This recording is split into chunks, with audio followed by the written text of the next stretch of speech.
sharp knives, high heat. I'm talking about 40,000 bottles of liquid ghosts buried under a bunker in Tbilisi. And a new breed of chefs in India. Guys who were literally setting fire to the butter chicken manual. If you think you know where the industry's heading in 2026, you're already behind the line. I'm Alex Rivers. Station's prepped. Let's go deep. Chefs Inc. News. News for chefs created by chefs.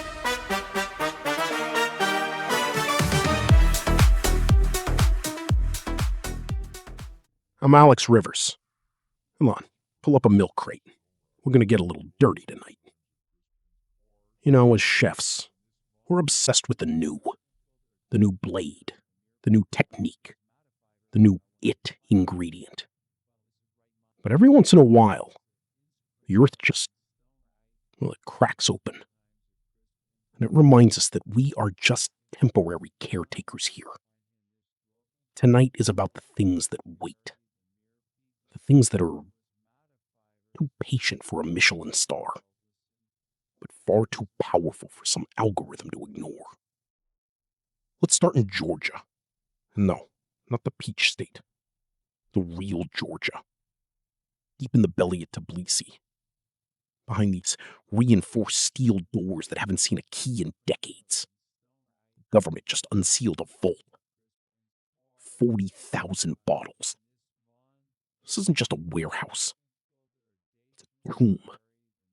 A tomb of the Romanov dynasty. We're talking about the personal collection of Tsar Alexander III and the last Tsar Nicholas II. After the 1917 revolution, the Bolsheviks seized it, right? But when Hitler's armies were marching toward the Caucasus, Stalin, the man from Gori, he became the ultimate sommelier of secrets. He had the collection moved, put it into a fortified underground bunker, specifically designed to survive a siege. What's inside? Man, it's a wine gold mine. Vintages of Chateau Yquem, Lafite, Margaux, dating all the way back to the early 1800s. There were Georgian rarities too, vines that don't even exist anymore. The stuff survived purges, the fall of the Berlin Wall, a century of silence. Collectors like Victor Chen, they've seen it. They describe it as a hidden archaeological site. Here's why this matters to us, cooks. The Georgian government isn't selling this to buy a yacht. No. They are auctioning these liquid ghosts to build a national wine education school. They are literally liquidating the history of kings to teach kids how to manage a vineyard. In Georgia, they've been using Queevely, clay pots buried in the dirt, for 8,000 years. This vault, it's a massive middle finger to our instant everything culture.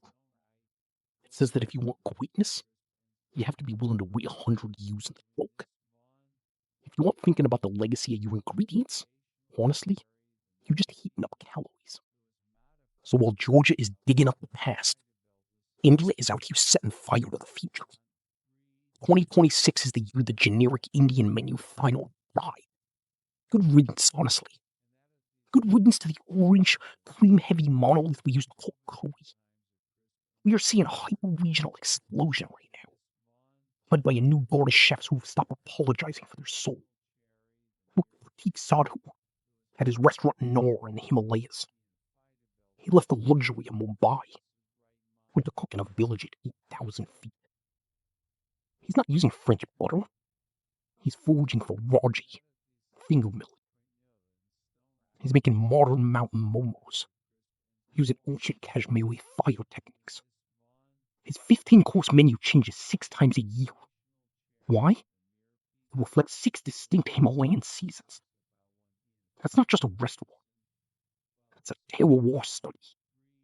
Then you have Rahul Sharma at Neela in Bengaluru, running a 12-course backwaters menu. Completely ignores the trends. He's using Malapur rice, preservation techniques that treat every ingredient like it's a secret text. And don't forget Chintan Pandya and Vijay Kumar at Sema. They brought snails and goat intestines from rural Tamil Nadu straight to New York. And guess what? On a Michelin star. They didn't refine it. They just respected it. We're seeing the resurgence of monothulam, ancient cooking vessels. The Silbata stone grinder. It's a full rebellion against the food processor. In 2026, the heritage trade is the only one that actually matters. If your menu doesn't have a story that goes back 4 generations, you're already in the weeds.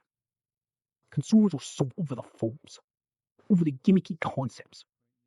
They want the smoke of the hearth, the grit of the village. They want an inheritance on a plate. The old kings of Georgia and the new rebels in India, they're all chasing the exact same ghost. Authenticity. In a world where AI can write a recipe, or a robot can literally flip a burger, our only currency is our history. We are the bridge between the dirt of the past and the science of the future. But if you lose the soul, you're just a technician. And trust me, the machines don't need help being technical. Find your roots. Cook your truth. This episode of Chef's Inc. News is proudly sponsored by Chef's Inc. Miami. Stay hungry for news. Now here's a question I'd like you to think about. If a machine can perfectly replicate your signature dish tomorrow, what is the one element of your history that it can never steal? I'm Alex Rivers. Stay sharp. Stations open.